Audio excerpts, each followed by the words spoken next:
Well, hello there, YouTube. I've got another quick little video for you. I was working on my mixture control unit on the top of my 560 SL, and one of these plastic clips had broken. You know those little plastic clips that go on there? You know, they look like this.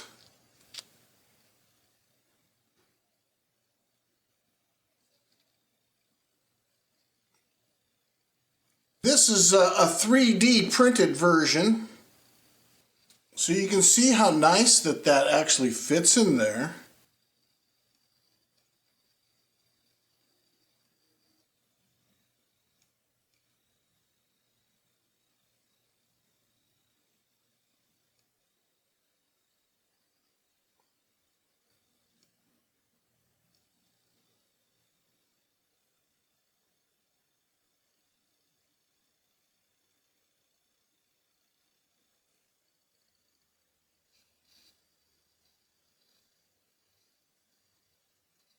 All I did was just split it right there, take that 2 and put it right on there.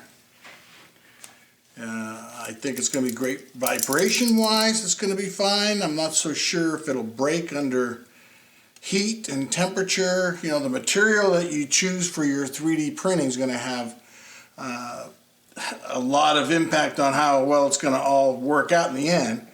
But either way, you know, I went ahead and I put a link to my Google Drive for the STL file, and all you need is a 3D printer. Find someone with a 3D printer. That's what I did. I don't have a 3D printer, but a friend of mine bought a 3D printer for his kid, and I saw it in a posting on Facebook, and I says, guess what? I got something for you. So they actually printed me out a few, and it seems like they're going to work out great. So I wanted to share that with the R107 community, and all right, you guys, until the next video.